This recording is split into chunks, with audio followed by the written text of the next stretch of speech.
제 16강을 할 차례입니다. 16강의 제목이 뭡니까?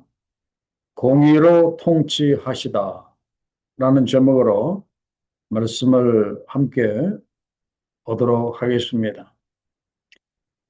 지금 전 세계적인 어떤 영적인 위기라고 할까? 전 세계적인 어려움 가운데서 무엇이 우리들에게 있어서 가장 큰 소망인가? 물론 우리가 세상적으로 또 국가적으로 해결해야 할 여러 가지 사항들이 있고 그것들이 또 해결이 됨으로 인해서 소망이 될 수도 있습니다. 그러나 그것은 어디까지나 그것이고 그 완벽한 그런 그 온전한 그런 그 소망은 되기 어렵습니다. 그래서 요즘같이 이렇게 영적으로나 육적으로나 이렇게 혼란스럽고 힘든 이때에 우리의 가장 큰 소망은 오늘 말씀의 제목처럼 하나님이 세상을 하나님의 공의로 통치해 주시는 것, 이것이 가장 큰 소망이 아닌가 그렇게 생각을 합니다. 그래서 오늘 제목도 하나님이 공의로 통치하신다고 하셨는데 하나님이 공의로 통치하시는 것이 과연 무엇인지 우리가 오늘 말씀을 통해서 한번 생각해 보도록 하겠습니다. 자, 1번의 문제를 보시면은요, 그, 제가 개역개정 성경과 그리고 개역 성경 두 가지를 올렸습니다. 그래서 우리가 오래전부터 가지고 있었던 개역 성경에는 보라 장차 한 왕이 의로 통치할 것이다 라고 그렇게 나와 있고 새로 나온 개정 그 성경에는 공의로 통치할 것이라고 나와 있습니다. 의가 공의로 그렇게 바꿔서 번역이 되어져 있고 그리고 개혁에는 방백들이 공평으로 정사할 것이며 이 정사라고 하는 것은 그 영어로 가버먼트 나라를 이렇게 공평으로 다스린다 그런 말씀입니다. 그런데 이제 새로 나온 성경에는 정의로 나라를 다스릴 것이다 그렇게 나와 이렇게 있습니다. 이 큰 차이는 이렇게 없는데 우리가 여기서 이 공의와 의 그리고 또 오른쪽에 있는 정의와 공평을 좀 구분을 할 필요가 있습니다. 어떻게 구분을 하면은 좋은가 하면은 이 공의와 이 공의와 이 의는 그 하나님과의 우리와의 그 관계를 놓고 할 때 공의를 이야기를 하고 그리고 의를 이야기를 합니다.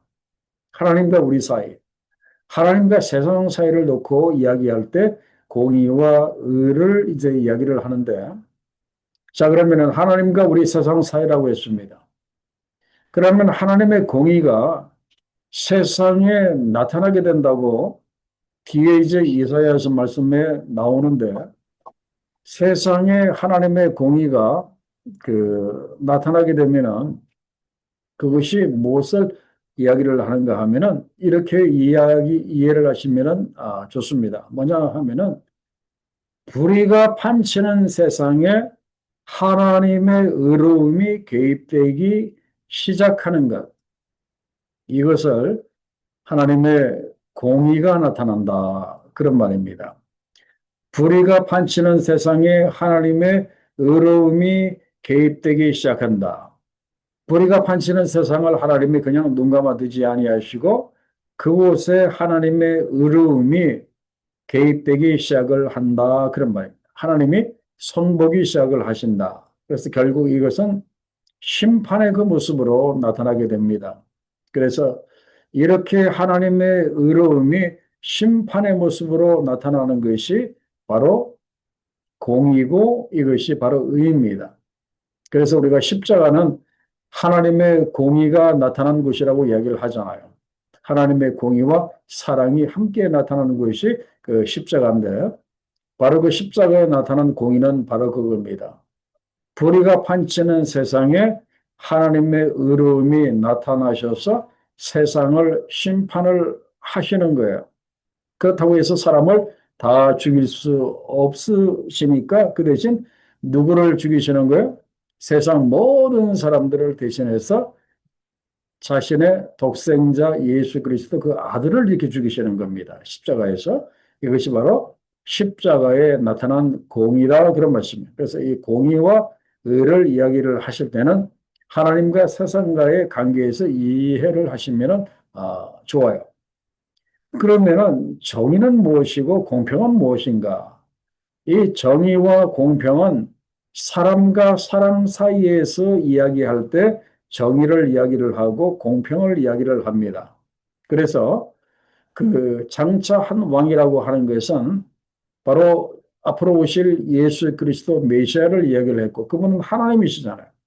그분은 하나님이시니까 당연히 세상을 공의와 의로 통치를 하시고 그 다음에 나오는 이 방백들은 그 지도자들입니다. 그렇기 때문에 지도자들이 사람들을 무엇으로 다스리는가 하는 거예요. 정의로 다스리고 그리고 공평함으로 다스린다 그런 말입니다. 그래서 이 정의로 다스린다고 하는 것은 어떤 의미가 있는가 하면은 하나님의 눈으로 이제 그 약자를 바라보고 약자들을 보호하고 도와주고 그리고 사람 사이에 그런 그 공의롭고 어떤 그 올바른 관계를 세우는 것 그것을 이제 정의라고 이야기를 합니다. 그래서 우리가 사회정의, 사회정의라는 말을 많이 하잖아요. 그죠? 사회정의가 바로 서야 된다 말들을 많이 하는데 바로 그것이 사람과 사람 사이에 그런 그 공의롭고 올바른 관계를 세우는 것을 이야기를 합니다. 그래서 1절의 이 말씀은 아주 쉽게 이야기를 하면은 이렇습니다. 그 참조 2의 맨 마지막 절을 보시면은 좋아요. 거기 보면은 왕이 세운 의를 방백들이 공평하게 시행하면 되는 것이다. 이것이 바로 이 땅에 임하는 하나님의 나라이다. 그런 말이에요.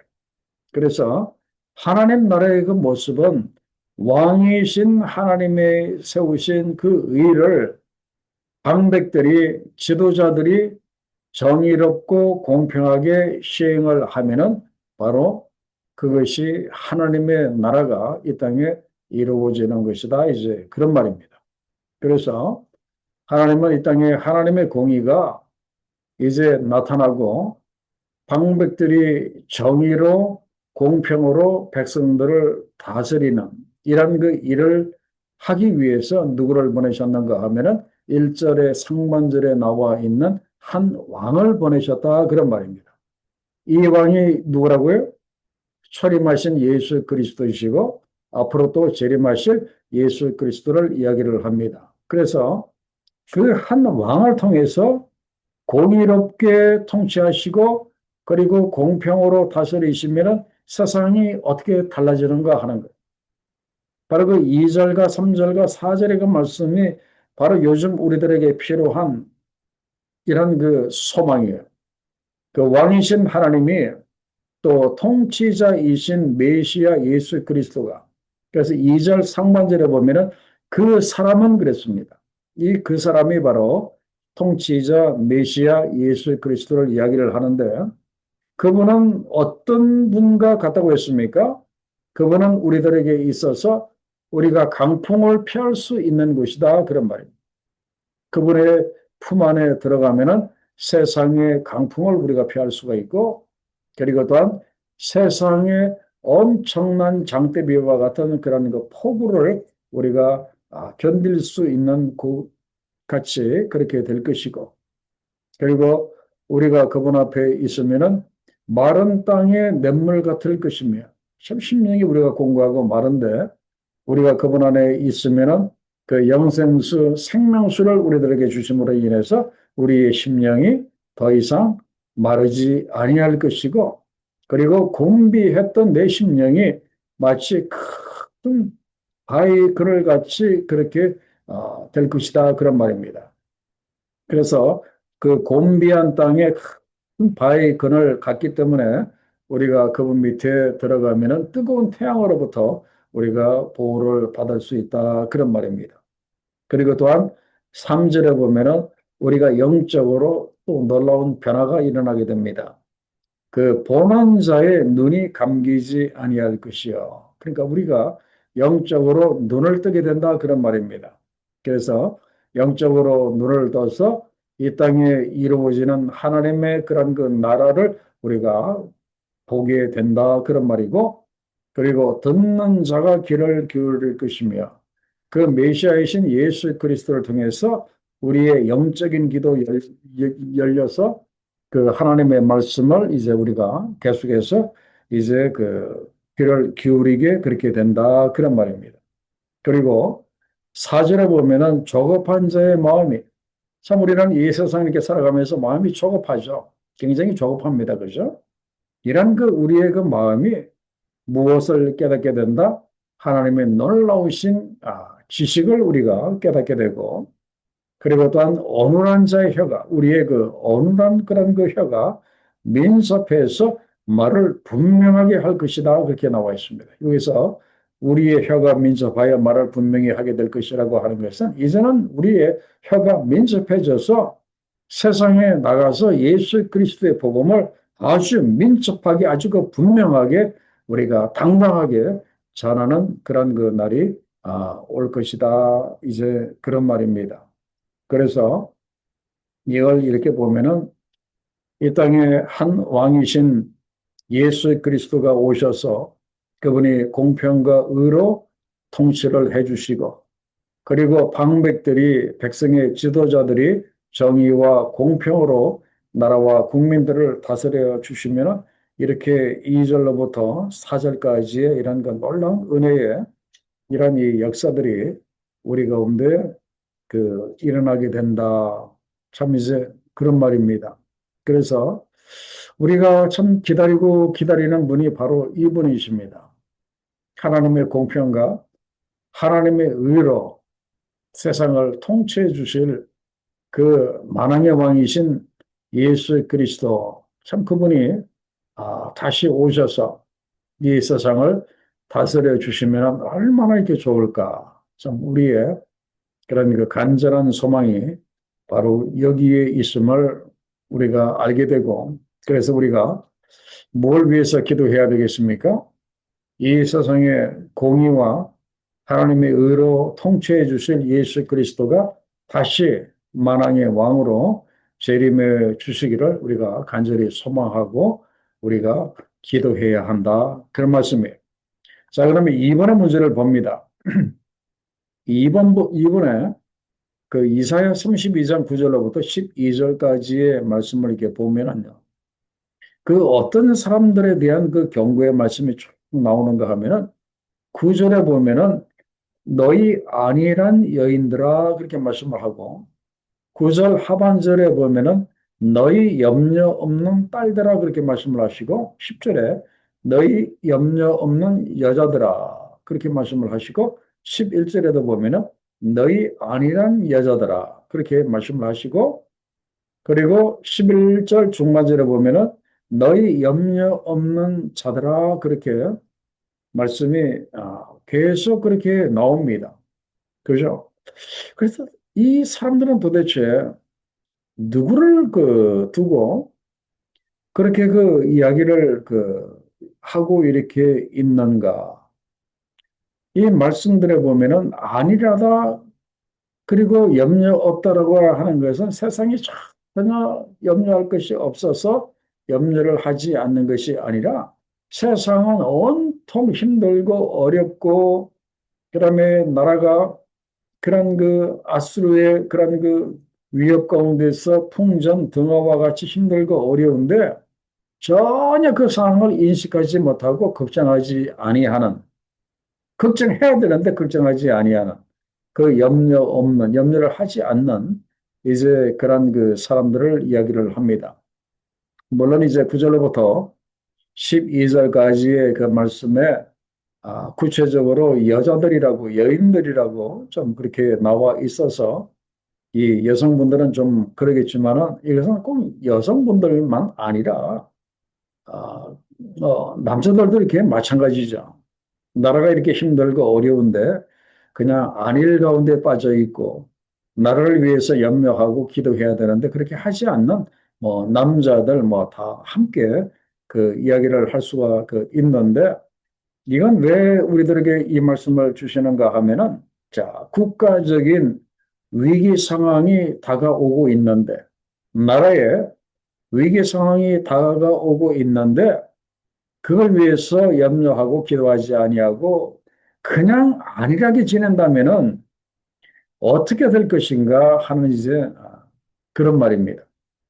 지금 이 말씀은 어떤 말씀인가 하면은 지금 이 말씀이 이사야가 BC 한 700년경에 이 말씀을 기록을 했는데 이때는 어떤 사건이 지금 다가오고 있는 상태인가 하면은 지금은 이 남유다가 온 나라가 지금 비상사태인 바로 그 지경이었어요.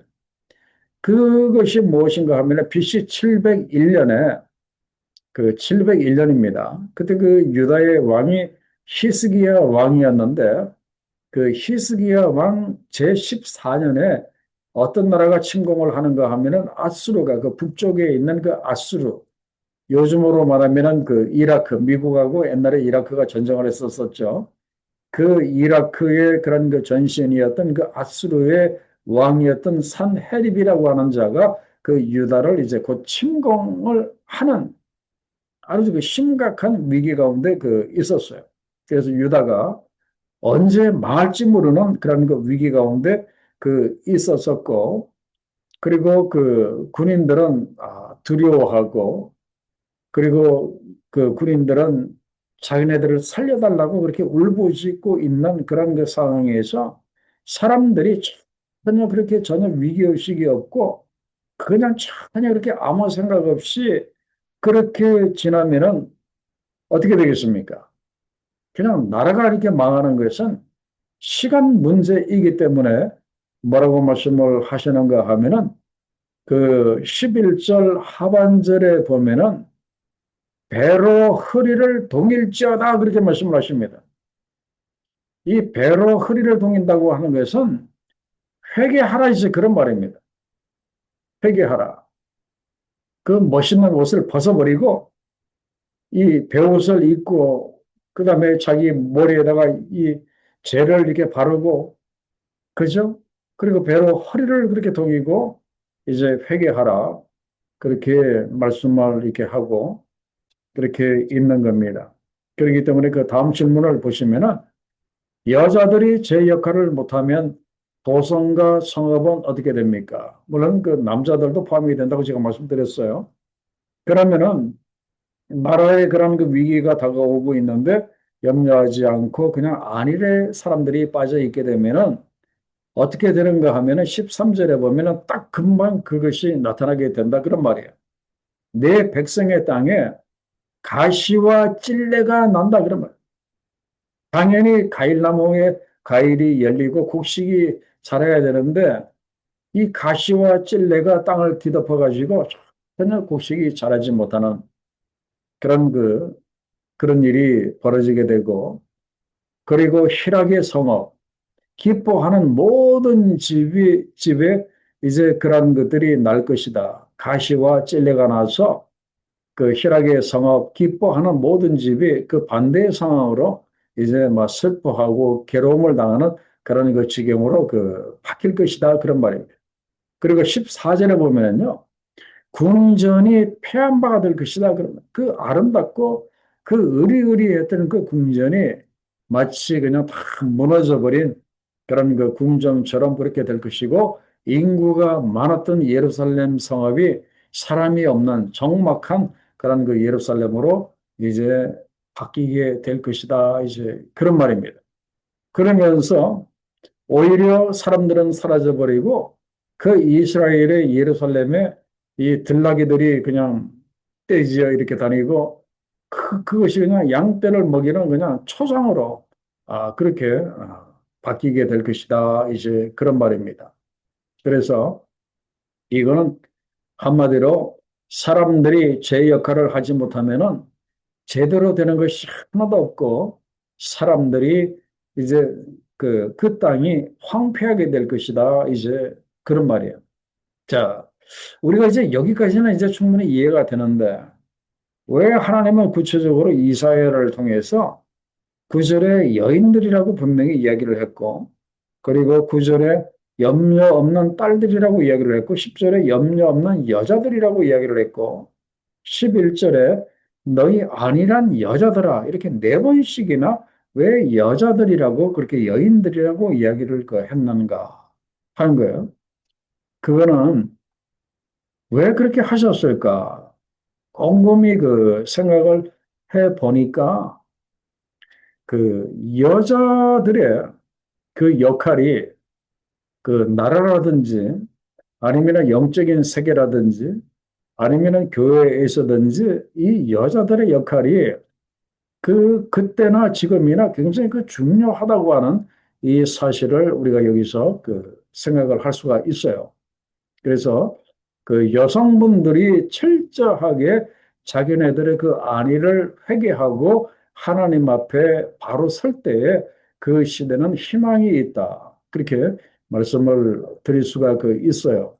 그래서 그 누가복음 23장의 28절의 그 말씀을 보시면은 그 예수께서 십자가를 지고 골고다 언덕을 올라가실 때 그 당신의 뒤를 따르는 그 여인들에게 예수께서 말씀하신 것이 있어요. 그 누가복음 23장 28절에 뭐라고 말씀을 하셨는가 하면은 예수께서 돌이켜 그들을 향하여 이르시되 예루살렘의 딸들아 나를 위하여 울지 말고 너희와 너희 자녀를 위하여 울라 그렇게 말씀을 하셨습니다. 그죠? 그래서 하나님께서 이사야를 통해서 또 예수께서 친히 말씀하신 것을 놓고 볼 때에 그 여자분들의 그 역할이 굉장히 그 중요한 것을 그 알 수가 이렇게 있고 사실 오늘날의 그 교회들 뭐 미국 교회도 이렇게 마찬가지예요. 사실 제가 살고 있는 이 미국에도 미국 교회들 이렇게 보면은 이 남자분들보다 미국 교회 여자분들이 훨씬 더 이렇게 많습니다. 그리고 한인교회도 보면은 남자분들은 가물에 콩나듯이 이렇게 드문드문 이렇게 있고 이 자매분들이 거의 그 대다수를 이렇게 차지하고 또 우리 한국은 또 어떤지 모르겠습니다. 어쨌든 사실 이 시대의 이 교회는 그 여자분들 때문에 그렇게 유지가 되고 있다. 그렇게 말씀을 드릴 수도 있고 어떤 면에서는 여자분들이 없으면은 교회가 문을 닫아야 하지 않을까. 지금 우리 장모님이 계시는 교회는 어떤지 모르겠는데 거의 대부분의 교회가 그렇습니다. 그래서 그 여성분들이 안위를 회개하고 그 일어나면은 나라의 그 소망이 있다 하는 것을 그 알 수가 이렇게 있어요. 그래서 하나님이 이사야를 통해서 네 번씩이나 너희 안일한 여인들아, 너희 염려 없는 여자들아, 배로 허리를 동이고 회개하고 일어서라라고 그렇게 말씀을 하신 거예요. 자, 3번을 보면은 자, 마침내 하나님은 그들에게 무엇을 부어주시고 그때에 어떤 일이 일어나며 백성들은 어떤 삶을 누리게 됩니까? 그래서 자, 마침내라고 했는데 무엇의 마침내인가 하면은 이렇게 사람들이 자기네들의 그 안위를 회개를 하고 그들이 배로 허리를 동이고 회개하고 일어서게 되면은 마침내 하나님께서 무엇을 부어주시는가 하면은 사람들이 제 역할을 하면은 교회 안에 있는 사람들이 제 역할을 하면은 15절 상반절에 마침내 그렇게 하면은 위에서부터 영을 우리에게 부어주신다 그렇게 말씀. 이 영이 어떤 영입니까? 하나님의 영이신 성령을 부어주신다 그런 거예요. 그 백성들이 교인들이 깨어서 일어나서 안위를 회개하고 나라를 위해서 기도하고 그렇게 할 때에 하나님이 무엇을 부어주신다? 그 교회에 그 나라에 성령을 부어주신다 그런 말이에요. 그죠? 이런 그 영적인 이런 그 부흥의 역사가 과거에 이 미국에 그 여러 번 한 서너 차례 그렇게 있을 때 굉장한 그 영적인 부흥이 이렇게 일어났었어요. 그래서 이러한 그 성령의 부으심의 이런 그 역사가 제가 있는 이 미국에도 다시 한번 일어나야 되고, 그리고 여러분들이 계시는 그 한국에도 이런 그 성령의 이런 그 역사가 다시 한번 일어나야 됩니다. 그렇게 되면은 어떤 일이 벌어지게 되는가 하면은 강야가 아름다운 밭이 된다. 우리의 그 메마른 심령이 아름다운 그 밭으로 그렇게 변하게 된다. 그런 말입니다. 그리고 아름다운 밭이 숲으로 그렇게 여기게 된다. 풍성한 그런 그 은혜로 충만하게 되고, 그 다음에 16절에 보면은 정의가 강야에 거하게 되고, 그리고 하나님의 공의가 아름다운 밭에, 세상에 하나님의 공의가 아름답게 그렇게 이루어지게 되고, 그리고 17절에 보면은 공의의 열매는 뭐라고 했습니까? 화평이라고 했습니다. 하나님께서 이 세상을 공의로 다스려 주시면은 이 세상 사람들은 무엇을 누리게 되는가 하면은 화평을 누리게 된다. 그런 말이에요. 그리고 또한 공의의 결과는 뭐라고 했습니까? 영원한 평안과 그리고 안전함이라고 그렇게 나와 있습니다. 그래서 하나님이 세우신 공의를 지도자들이 공평하게 시행을 하면은요, 사람들이 화평과 영원한 평안과 그리고 안전함을 이렇게 누리게 된다. 그런 말이에요. 참, 이런 세상, 여러분 정말 이렇게 기대가 되지 않습니까? 정말 소망이죠.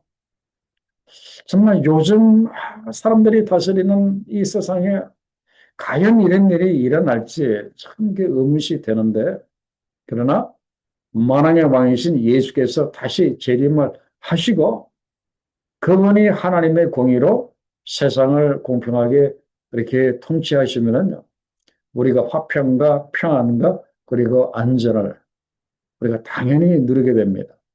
그때가 언제죠? 우리가 그 요한계시록에서 본 것처럼 예수께서 내려오셔서 천년 왕국에 천년 동안 이 세상을 다스려 주실 때 이러한 그 나라가 이루어지게 된다. 그런 말. 그렇기 때문에 우리가 소망이 있다 없다? 소망이 있습니다. 그러니까 지금 세상에 뭐 정의가 없다, 뭐 공평이 없다, 너무 그렇게 힘들어하지 마시기 바랍니다. 예수께서 오시면은 하나님의 공의로 분명히 세상을 다스리십니다. 그리고 화평을 주시고, 그리고 영원한 평안을 주시고, 그리고 안전함을 이렇게 줍니다. 그렇기 때문에 여러분들이 소망을 가지시기 바랍니다. 그런데 이제 이러한 것들이 무엇을 통해서 이루어지게 되는가 하면은 강력한 성령의 역사를 통해서 이제 이러한 것들이 이루어지게 된다. 이제 그런 말입니다. 그렇기 때문에 우리가 기도해야 될 것이 하나님께서 이 땅에 다시 한번 성령의 역사를 일으켜 주시기를 우리가 간절히 기도를 해야 돼요. 그 사도행전에도 나와 있는 것처럼 그 오순절 그 다가의 마락방에 그, 그 다락방에 그 불같은 성령이 그렇게 임한 것처럼 그래서 사도행전에 놀라운 역사를 통해서 복음이 땅끝까지 전파되었던 것처럼 그런 그 역사가 그 일어나도록 우리가 다시 한번 그 열심히 소망을 가지고 교회들이 깨어서 기도했으면 좋겠습니다. 자, 4번의 문제를 보면은 이스라엘을 약탈하며 배반하는 자에게 닥칠 일이 무엇입니까? 그랬습니다. 방금 전에 그 이스라엘 그 남유다가 국가적으로 그 위기에 처해 있다 그랬는데 그 아수르의 그 BC 701년에 그 침공이 가까웠다 그렇게 말씀을 드렸는데 바로 그 이스라엘을 약탈하고 그리고 배반하는 자가 바로 그 아수르입니다. 그 아수르가 그 어떻게 했는가 하면은 그 BC 701년에 그 히스기야 왕이 그 그때 그 아수르의 그 왕이었던 산헤립이 그 군대를 이끌고 유다를 이제 공격을 하기 시작했어요. 그래서 그때 그 히스기야 왕이 그냥 그대로 이 공격을 당하면 안 되니까 그 막대한 양의 공물을 이제 바치는, 조공을 바치는 그 조건으로 그 아수르의 그런 그 침입을 이제 저지하려고 이제 그렇게 했었어요. 그래서 그 사내립, 그 아수르의 왕이 그것을 이제 받아들이는 듯 그렇게 했습니다. 그런데 그 약속을 깨버렸어요. 그리고 다시 재차 그 예루살렘을 포위를 했습니다. 그래서 오늘 그 제목이 이스라엘을 약탈하며 배반하는 자, 평화 조약을 맺으려고 했다가 평화 조약을 깨뜨린 그 배반하는 자, 그 아스루에게 임할 그런 그 일이 무엇인가 하는 거예요. 바로 그것이 무엇인가 하는 건데 그 한마디로 말씀드리면은 아스루에 임할 하나님의 그 재앙을 이제 그 이야기를 하는데 그 재앙이 바로 오늘 33장 1절에 보면 이렇게 나와 있습니다. 자, 그게 보면은 너 학대를 당하지 아니하고도 학대하며 그랬는데 이 너가 바로 그 아스루의 그 산헤립 왕을 이야기를 합니다. 너 학대를 당하지 아니하고도 학대하며 속이고도 속임을 당하지 아니하는 자요. 그 산헤립을 이야기를 하죠. 그리고 너에게 화가 있을 것이다 그런 말이에요. 너가 학대하기를 거치면 너가 학대를 당할 것이며 너가 속이기를 거치면 사람이 너를 속이리라. 참 말이 굉장히 어렵습니다.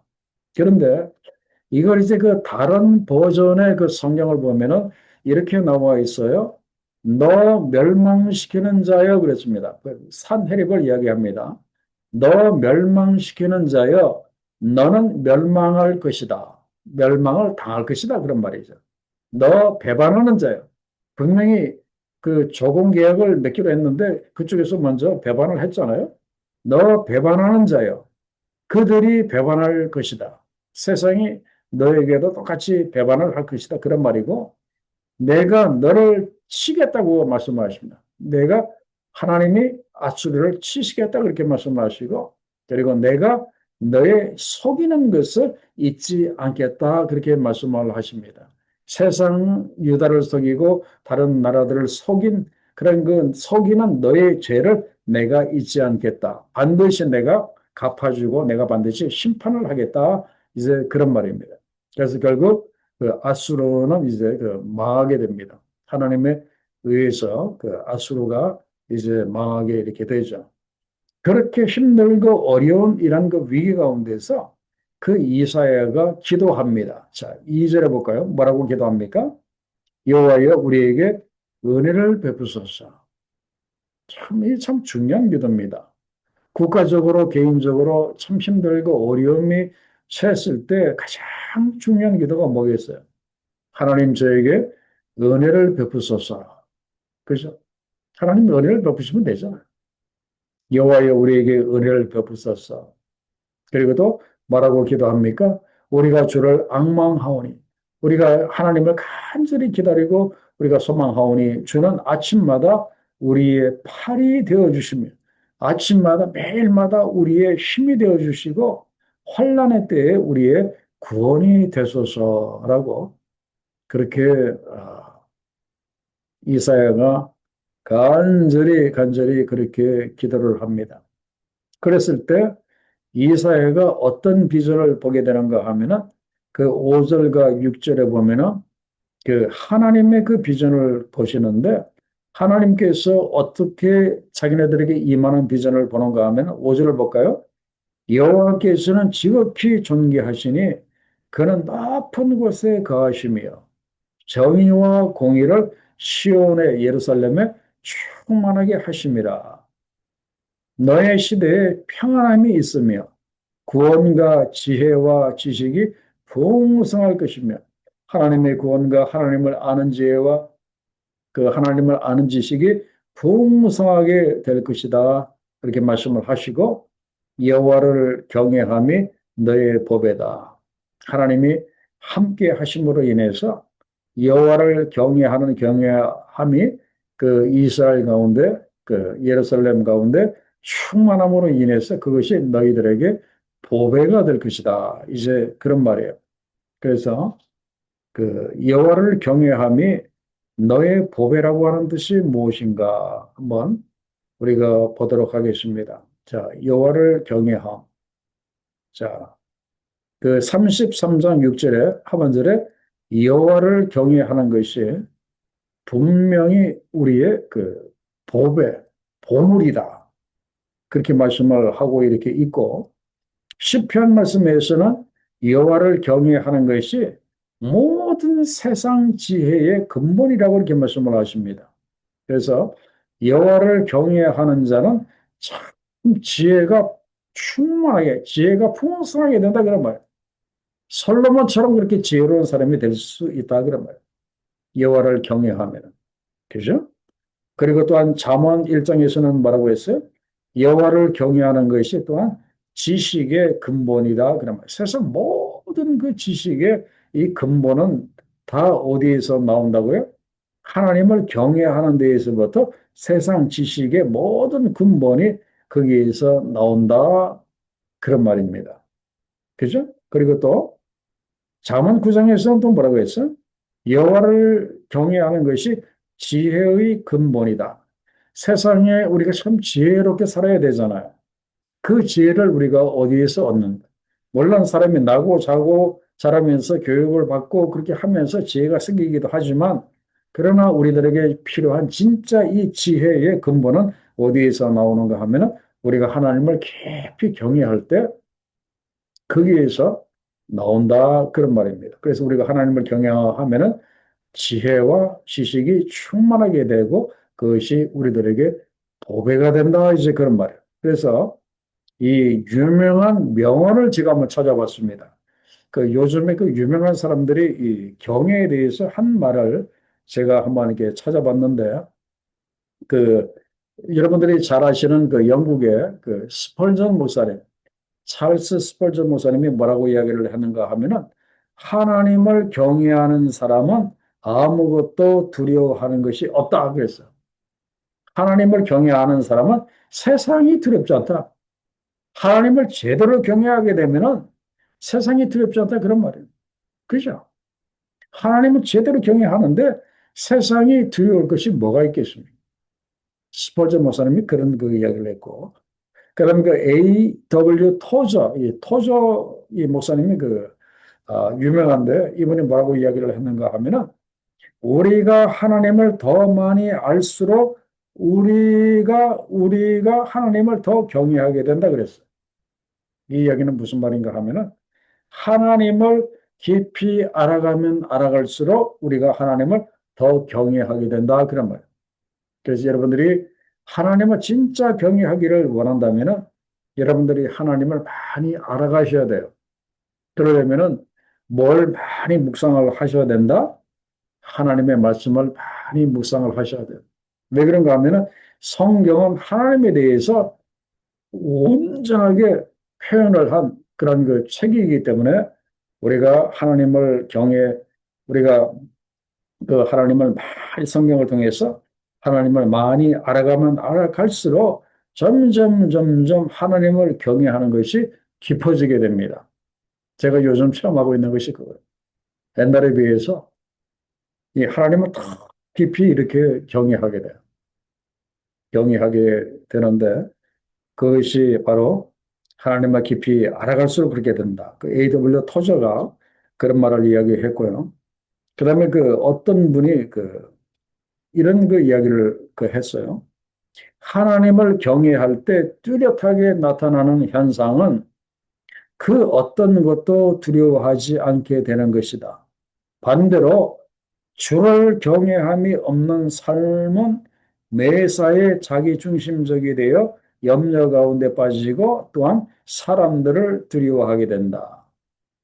그 챔버스라고 하는 그 사람이 그 한 말이에요. 그래서 이 경외함이 보배라고 한 말은 진짜 명언입니다. 진짜예요. 하나님을 들일것 들림으로 이 경외하는 것. 그러면 그것이 우리들에게 보배로 다가온다 그런 말이에요. 그래서 이 하나님을 경외하는 것, 여호와를 경외하는 것을 제가 조금 더 구체적으로 말씀을 이렇게 드리면은 경외한다. 도대체 그것이 어떻게 하는 것이 경외하는 건가? 좀 어려울 수가 있는데 이 경외한다고 하는 것은 내 삶의 모든 그 영역에서 하나님의 절대 주권을 인정을 하는 가운데서 하나님을 전적으로 믿고 의지하고 그분에게 순종하는 것. 이것이 하나님을 경외하는 거예요. 그래서 이 여호와를 경외하는 것은 하나님을 무서워하는 것이 아니에요. 하나님을 무서워한다기보다는 하나님의 본성을 바르게 인식함으로 말미암아서 그분에게 기꺼이 복종하고 그리고 공경하려고 하는 마음이 들어서 그분을 참으로 그 예배하고자 하는 이 마음이 드는 것. 이것이 바로 여호와를 경외하는 거예요. 그래서 이 여호와를 경외한다고 하는 것은 굉장히 그 좋은 겁니다. 삶의 모든 영역에서 하나님의 절대 주권을 인정을 하고 그리고 하나님을 전적으로 믿고 그리고 하나님을 전적으로 의지하고 그리고 그분에게 순종하는 것. 이것이 어떤 지경에까지 여러분들이 되셔야 하는가 하면은 이것이 참 힘들고 부담스럽고 어렵고 이러면은 참 이렇게 문제가 돼요. 아직 여호와의 그 경외함에 경자에도 못 가신 분들은 하나님을 경외하는 것이 너무나 부담스럽고 너무나 힘들고 너무나 어려워요. 그래서 좀 거기에서 좀 빠졌으면 하는 마음이 들어요. 이분들은 하나님의 경외함에 그 초보에 머물러 있기 때문에 그렇습니다. 그러나 이 경외함이 중간을 지나서 이제 그 성숙하게 되면은요, 오히려 이것이 우리들에게 복이 돼요. 하나님이 너무나 보고 싶고, 너무나 반갑고, 만나고 싶고, 어떻게든지 그분하고 좀 가까이 있고 싶고, 이런 그 경외함이 그 있게 된다, 그런 말입니다. 그래서 적어도 이 강의에 이렇게 들어오시는 분들만큼은 그 초보적인 경외함에서 이제는 좀 벗어나셔서 이제는 이 성숙한 경외함 쪽으로 좀 가셨으면 이렇게 좋겠어요. 그래서 하나님이 보고 싶고 하나님 만나고 싶고 그분의 음성을 듣고 싶고 또 그분의 인도함을 또 인격적으로 그분을 만나보고 싶고 하는 이런 이 영적인 이 교통함. 그래서 이제는 우리가 하나님 경외함을 우리가 즐거움으로 삼을 수 있는 경지에까지 우리가 올라가야 한다. 그런 말이에요. 그죠? 그래서 이런 경지에까지 여러분들이 올라가시기를 간절히 축원합니다. 자, 5번 문제를 봅니다. 자, 평화 조약이 파기됨으로 이스라엘은 어떤 공경에 처하게 됩니까? 그래서 방금 전에 이건 제가 앞에서도 이렇게 말씀을 드렸어요. 그 열왕기하 18장 14절에 보면은 그 히스기야 왕과 그다음에 아수르의 그런 그 산헤립이 나오잖아요. 그게 보면 이렇게 나옵니다. 분명히 평화 협상을 맺고 산헤립이 평화 조건으로서 이제 은과 금을 내라고 했는데 그걸 가지고 갔는데 산헤립이 그 평화의 조건을 그 깨트리게 됩니다. 완전한 그 황복을 이제 요구하면서 언약을 그쪽에서 일방적으로 파기를 하게 이렇게 됩니다. 그래서 그 이스라엘이 굉장히 그 어렵게 그렇게 되었다 그런 말이에요. 자, 그래서 하나님께서 자신을 높이시는 이유가 무엇인가 그랬는데 바로 그 앞에 7절과 9절과 그다음에 10절로부터 13절의 말씀이 연결이 되는 거예요. 왜 하나님이 자신을 높이시는가 하면은 유다가 일방적으로 그렇게 당해서 이 지경에 이르게 되니까 하나님께서 일어나셔서 당신을 높이시면서 어디를 파멸을 시켜버리는가 하면은 아수르를 파멸시켜 이렇게 버리십니다. 아수르를 완전히 그 일방적으로 그게 배반했던 아직은 못된 그 아수르를 하나님이 파멸을 그 시켜버리십니다. 그래서 이걸 통해서 모든 사람들이 무엇을 알게 그렇게 되었는가 하면은 13절에 보면은 너희 가까이에 있는 자들아 나의 권능을 알라 그렇게 말씀하셨습니다. 하나님 대신 그 하나님의 그 건세와 능력을 그 알게 될 것이다 그런 말이에요. 하나님께서 그 애굽을 그 망하게 하셨을 때에도 세상 모든 사람들로 하여금 그 하나님의 그 하나님 되신 하나님의 그 위대한 그 권능을 그 세상에 알리셨잖아요. 지금도 마찬가지입니다. 이 아수르를 그 멸망시킴으로 인해서 하나님의 그런 그 권능을 세상이 그 알도록 이제 그렇게 이렇게 하신 거예요. 자, 그런데 참 문제가 이렇게 무엇인가 하면 11절이 이제 문제가 이렇게 되는 거예요. 지금 하나님께서 하나님의 위대함을 그렇게 보여주시고 사람들로 하여금 전능하신 하나님을 붙들도록 하나님은 이렇게 역사하시고 일을 하고 계시는데 항상 보면 유다가 이렇게 문제가 되는 거예요. 그 백성이 문제가 되는 거예요. 11절에 보면은 너희가 결을 잉태하고 집을 해산할 것이며 너희의 호흡은 불이 되어 너희를 삼킬 것이며 그리고 12절 하반절에 보면은 불에 사르는 가시나무 같으리로다 그렇게 말씀을 하고 있는데 이것은 무엇인가 하면은 그 무엇인가 하면은 그 유다가 그들에게 전혀 도움이 되지 않는 걸 지금 붙잡고 있다 그런 말이에요. 사람이 물에 빠지면은 지푸라기라도 이렇게 잡는다 했잖아요, 그죠? 우리 말도 있어요. 근데 물에 빠진 사람이 지푸라기 잡으면 삽니까 못 삽니까? 아무 소용이 없잖아요. 지금 그 유다가 나라의 그 위기 가운데 지금 그 지푸라기를 지금 잡으려고 그렇게 했다 그런 말이에요. 당연히 누구를 붙잡아야 하는데 전능하신 하나님을 붙들어야 하는데 그냥 당장 급하니까 지푸라기라도 이렇게 잡으려고 했다 그런 말이에요. 그래서 전혀 참 도움을 받지 못하는 참 그들의 그 모습을 보게 돼요. 그래서 너희가 살려면 전능하신 나 하나님을 붙들라고 말씀을 하시고 이 말씀은 오늘 우리들에게도 주시는 말씀이에요. 우리가 살려면 어떻게 해야 합니까? 세상 지푸라기 우리가 아무리 잡아봐야 소용없어. 전능하신 하나님을 우리가 붙들면은 된다 그런 말이에요.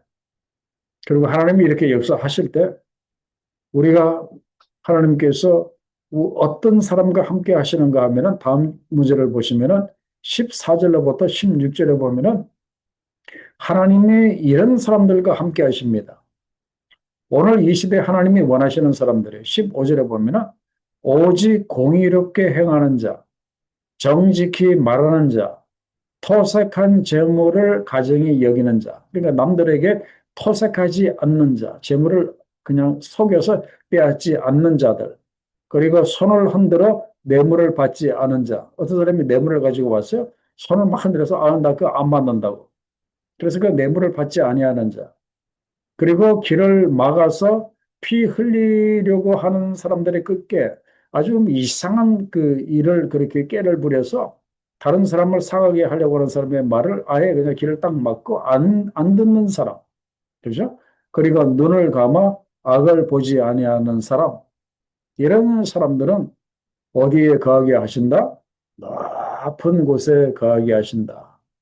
견고한 바위이신 하나님 위에 그렇게 거하도록 그렇게 하신다. 그런 말이에요. 그리고 이런 사람들에게 하나님이 양식을 주신다. 그런 거예요.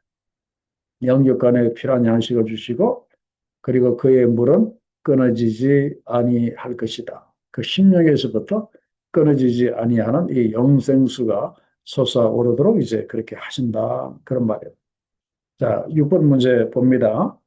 그날의 백성들은 누구를 보게 되며 어떤 자들을 다시 보지 않게 됩니까? 그랬습니다. 자, 그날에 여기서 이 그날에라고 하는 것은 예수님 초림 때도 이야기가 되겠지만 이제 그 예수님의 재림 때가 더 이제 확실합니다.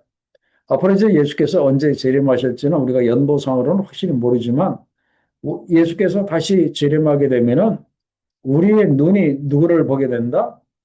왕을 보게 되고 그의 아름다운 가운데에서 그 왕을 보게 될 것이다. 그런 거예요. 다시 이 땅에 만왕의 왕으로 오시는 예수 그리스도를 우리가 다시 보게 될 것이다. 그런 말이에요.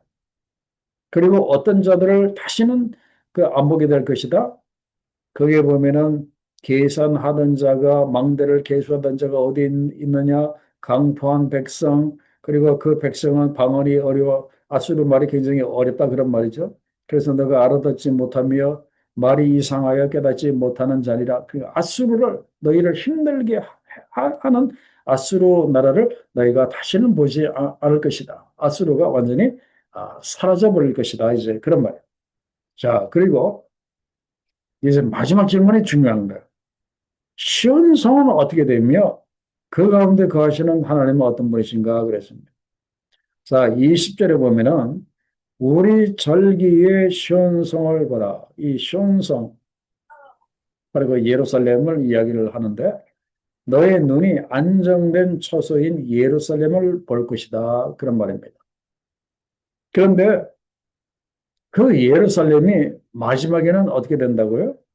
그것은 옮겨지지 아니할 장막이라고 말씀을 하시고, 그리고 예루살렘의 말뚝은 영영이 뽑히지 아니할 것이다. 그렇게 말씀을 하고, 그리고 그 줄이 하나도 끊어지지 아니할 것이며, 예루살렘 성이 무너지지 않도록 단단하게 묶었던 그 줄이 하나도 끊어지지 아니할 것이고, 그리고 21절에 여호와는 거기에 예루살렘 성에 하나님의 그 위엄 가운데 우리와 함께 계실 것이다. 그렇게 말씀을 하시고, 그리고 그곳에는 여러 강과 큰 호수가 있으나 그렇게 말씀을 하는데, 그 강은 새 예루살렘 성에 그 성전에서부터 문지방 밑에서부터 그 생수의 강이 이렇게 흐르는 그 모습을 우리가 봤었잖아요.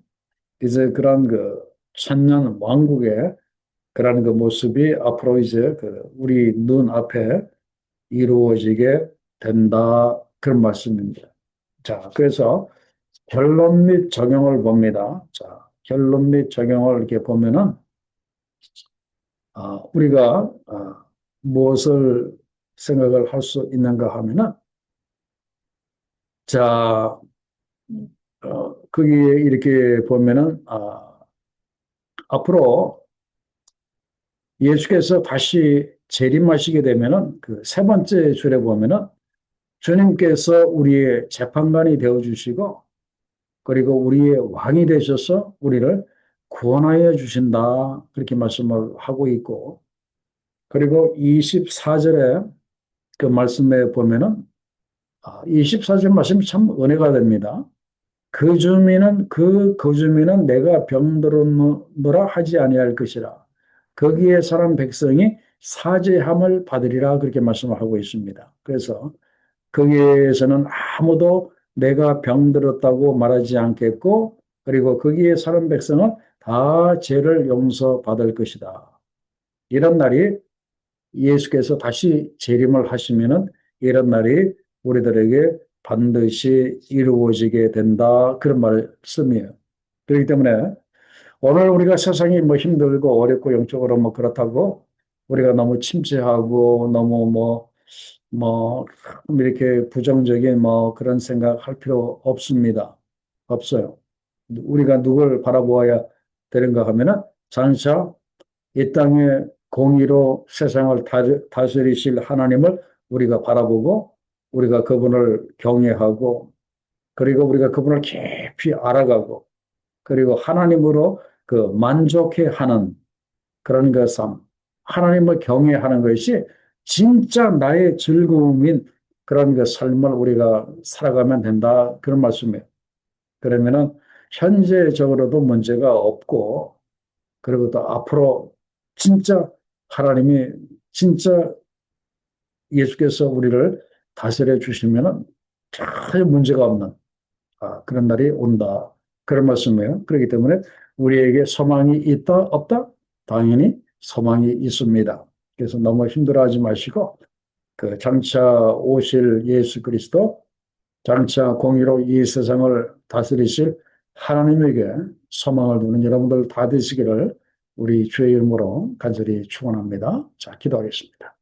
아버지 하나님 은혜와 사랑을 감사를 드립니다. 참으로 귀한 말씀을 허락해 주시고, 참 세상은 전혀 소망이 없어 보이지만 그러나 우리 하나님이 공의로 세상을 다스려 주시고, 또 그분의 아들이신 예수 그리스도가 다시 한번 왕으로 이 땅에 오셔서 하나님의 공의로 세상을 다스리실 때 우리에게 진정한 소망이 있음을 말씀을 통해서 깨닫게 하셔서 너무나 감사합니다.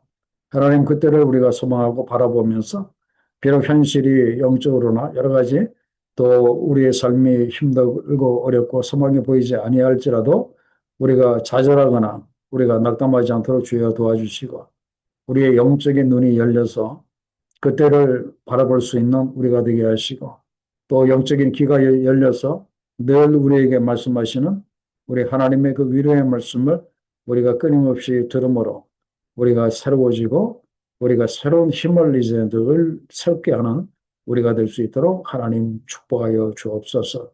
감사하오며 예수님의 귀하신 이름으로 기도하옵나이다. 아멘.